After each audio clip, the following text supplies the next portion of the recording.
Hello everyone, welcome back to my YouTube channel. In this video, I'll be showing you how to edit the body shape in Photoshop to make your pictures look more beautiful.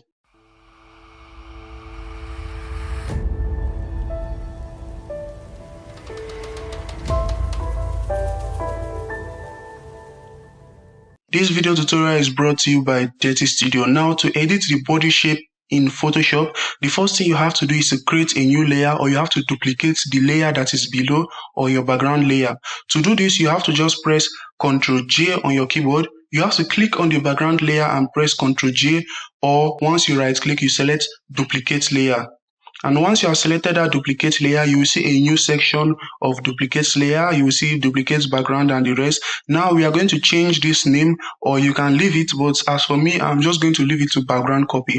Once I'm done, I'm just going to click OK. There are many tools that you can use to change the body shape. I used to use the liquify tool. I used to use my pen tool. I used to use the dodge and burn tool and other kind of tools. So I'm just going to open the liquify tool now. To open the liquify tool, you have to go to your filter and select liquify, or you press Shift Ctrl X on your keyboard. This is the shortcode. You can see Shift Ctrl plus X. Once you press Shift Ctrl plus X, it's going to open the liquify section of Photoshop, or you can just go to filter and select liquify. Now we want to use some kind of tools in this liquify section of the Photoshop. You can see your forward wrap tool, you can see your smooth tool. So now the first tool we want to use is the tool that will help press the stomach into the body. We want to make it look flat. Once you click on the pucker tool, you can see this tool here that look like star with some kind of things on it, Pucker. Once you click on the pucker tool, you have to just increase the size of this tool. Once you increase the size, you just go to the stomach area that look fat, and then you left click and hold. Once we zoom in the image and use this tool, you can see what it's doing on the picture. So, but you cannot use this kind of tool too much on your image, because if you use this kind of tool too much, it will make the result to look bad. And let me show you what I'm talking about. If I continue using it like this, it's going to kind of make it look somehow bad, and this place look very sharp. So I'm just going to press Ctrl Z now to go back. And the next tool I'm going to use is this our forward wrap tool. So once I click on the forward wrap tool, I want to come and adjust these areas of our image. Once you click on the forward wrap tool, you just go to this kind of place here, then you left click and hold and drag. We want to adjust it. You just left click, hold and drag, and you should be very careful. So now I'm just going to leave this area. I want to leave this area to come and adjust this section. Let's look at what we are doing. This is the before and this is the after. So if I use this forward wrap tool to continue adjusting this area, and it kind of look more fat, so I just want to reduce it, and I think it now looks more better. Once you go to this preview, you have to be checking what you are doing if it's okay. So now I'm just going to go to the waist to see if I'll be able to adjust this area. And now there's one cool thing with this liquify tool. So if I click on this freeze marks tool, and let's say, let me draw this hand, let me draw this her elbow, and once I've drawn this area and I use this our forward wrap tool to do anything here, anything I am doing on this part of the picture is not going to affect her elbow. So anything I am doing here is not going to affect her arms and the part that we have used this freeze marks tool on, as in you want to move the waist here. So that's the use of this freeze marks tool, is to make sure that anything you are doing doesn't spoil another part of your image or another section of the body. So that's one good thing with this tool. I'm just going to continue using this our forward wrap tool, but I think this area still look too much, and let's just adjust it down a little, and I think it now looks more better. Let's come here too and reduce it. So now let's look at our before and after. This is the before and this is the after. And let's go to this waist, this other part of the image. Let's just come here to reduce this waist. So what I am doing here is that I am using this our forward wrap tool. Remember, you will use your forward wrap tool to do any kind of the waist, to move the waist inside or to move it out, or to increase or shift in this side of the images, as in this side. So that's a good use of this forward wrap tool.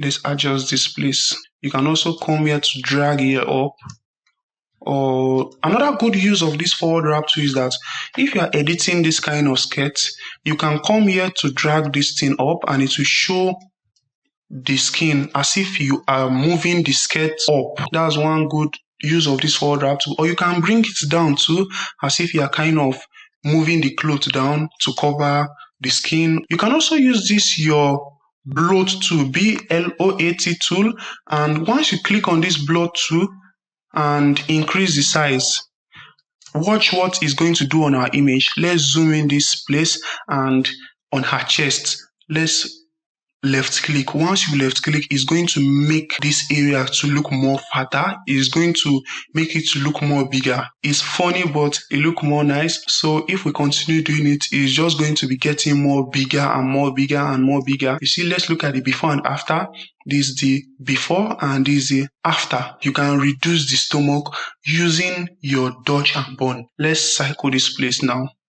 And as you can see, this darker side of the image is making her stomach to look more fat. So we are going to use our dodge and burn tool to remove this dark part. So what I'm just going to do here is that I'm just going to click on OK. So once I click on this OK on our screen, it's going to apply all these things that we have done on the image. Just watch what will happen once I click on the OK, and as you can see, the result has applied on the image. Now, to create your dodge and burn, you have to go to your create new adjustment layer. Once you go to create new adjustment layer, you have to go to curves. Click on the curves layer again. Once you click on the curves layer, press Ctrl J. Once you press Ctrl J on your keyboard, we want to rename the curves one copy layer, the curves layer above, we want to rename it to dodge. And once you are done renaming it to dodge, you have to press enter on your keyboard. Now go down to the next layer and double click it. You have to left click, double click on it, and then you have to change it to burn. Once you have changed it to burn, now you have to hit enter on your keyboard. Once you press enter on your keyboard, now you have to go above this dodge. You have to click on the dodge layer marks. Once you click on the dodge layer marks, you have to go to this other part. You have to double click on this place here, this other square on our left hand side. You have to just click on it. Once you click on it, the properties is going to open.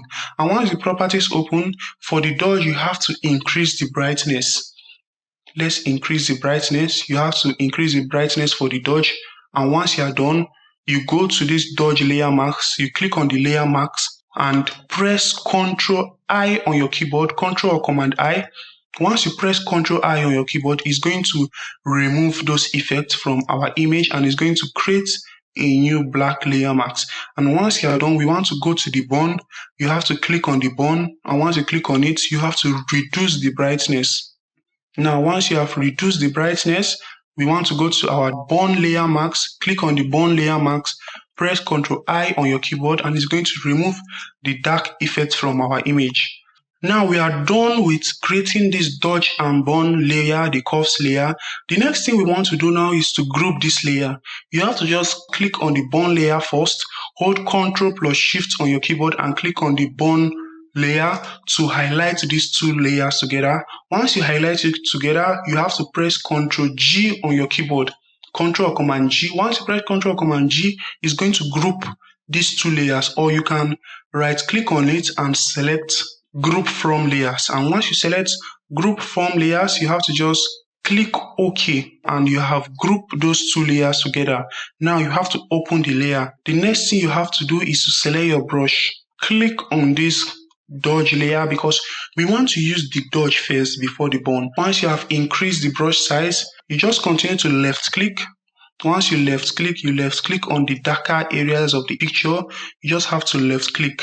So we are trying to reconstruct the stomach now. We want to make the stomach to look more flat. We don't want it to look fatter. We want it to look flat. You have to continue applying it on these dark areas and remove it from these lighter areas. So I'm just going to use this dodge to increase the brightness of this area, and I'm also increasing the brightness of this part.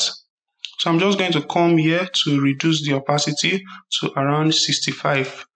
Since our dodge and burn did not work on this image, but the result was kind of good, I will just take you now to the next thing you can do.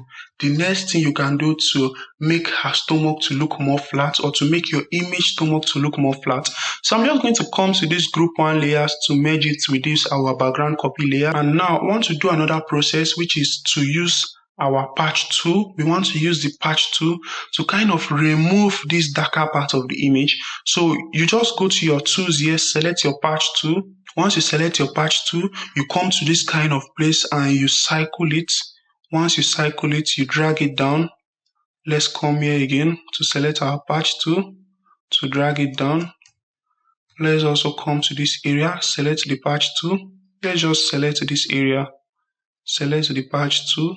Once you are done, let's drag it like this. And as you can see the result of our image, you just use your patch tool to select this place, and let's do it like this. Let's move it to there. So what we are doing now is that we are selecting the places that make the stomach to look fat.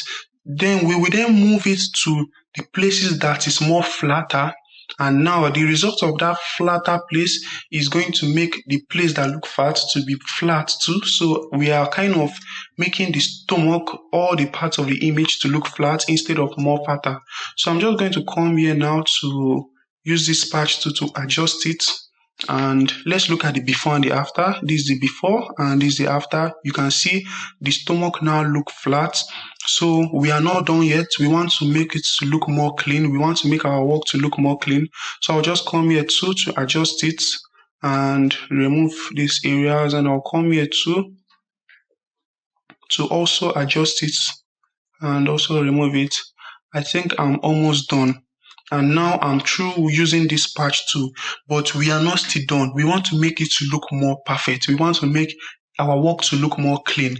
Now, this is where I will use our dodge and burn again, but I've already shown you the process of this dodge and burn, but since I have already saved it on my action list, there is no time to do the long process of creating the dodge and burn again. So I'll just go to my actions here, my actions, and select dodge and burn. Or let's just select burn, because I have already created it in my action list. So if you need any of this action, you have to visit our website, www.dirtystudio.com. You have to visit our website to purchase Dirty Studio Magic Retouching Pack. So once you get that Magic Retouching Pack, you will get a list of all my actions to make your work look more faster, or to make your work to look more beautiful and easy. Once I click on the burn, let's go to this layer mask and select our brush. Once I select the brush, increase the size. Now you have to make sure this your square here is white and the one below is black. White, if it is white, you are applying the filter on the image, and if it is black, you are removing what you have done. You are removing the filter that you have done. You are removing this from your image. So you make sure it is white, and once you toggle it here, you have to click on these two arrows that are facing each other. Once it is white, we want to reduce this flow. You just reduce your flow of the brush, and let's make our work to look more real, because the stomach now look brighter than other parts of the body. So we want to make everything to look more better and the same. And let's look at the before and the after. It now looks more real. Now the next thing I want to do with making our picture to look more perfect is this frequency separation. I want to use my frequency separation to adjust the image. I know that many people that are watching now, many people that are watching this current tutorial know how to do their frequency separation, because I keep uploading it over and over again in this our YouTube channel. Almost most of my videos have the process of creating frequency separation from afresh, and you can also get the frequency separation from our magic pack when you visit our website to purchase it. So I'm just going to go to this frequency separation for 8-bit. So once I click on the frequency separation for 8-bit, I will just come down here to play, and I will just play it. And once I've played it, you allow it to load. You have to click on this layer mask smart filter, this black here. You have to click on it, select your brush, and once you have selected the brush, now you have to paint on the image. And as you can see, it's making this part of our image to look more flat. Let's remove the filter again. Come here, let's zoom in the picture and keep applying it on this place. And as you can see, the result is kind of making our image to look more flatter. Let's come to these areas too to adjust it, and We are done with these areas. So I'm just going to continue applying this frequency separation on this place. Now let's look at the before and the after. Our image now look more nice. You can also use your frequency separation on this place. And the skin too. I even forgot to edit the skin, so I'm just going to use it as bonus for this our tutorial, because the tutorial is mainly for body shape editing, but I will just have to edit the skin here, so the result is going to look more perfect, because we don't want our image to look bad, we want it to look more nice. So I'll just come here to adjust this place and also edit this part of our skin with this frequency separation. That's one of the good use of this frequency separation, is to make your skin to look more nice. And you can also use your skin smoothing effect to make the skin to look more nice. So once I'm done, I'll just come here to apply it, and the image is now looking more nice. And because of time, I will have to fast forward this video. I'm almost done with the skin smoothing of this image. So if you are confused and you want to watch skin smoothing process, you want to know how to smoothen the skin, you have to check out some of my previous videos, or you have to subscribe to look at our new videos that are coming on beautiful ways you can smoothen the skin. So if you check out my previous videos on skin smoothing, you will see some more good way you can use frequency separation and other tools to make the skin to look more nice. So this video tutorial is not about skin smoothing, it's about body shape editing. So if you want to know how to smoothen the skin, you have to check out some of my previous videos. Let's look at the before and the after. This is the before and this is the after. And our image now look more beautiful and more nice. And we are done with this tutorial. Thank you for watching. If this video was very helpful to you, subscribe for more videos, turn on notifications so YouTube will notify you when I upload a new video, and leave a like to help the channel out.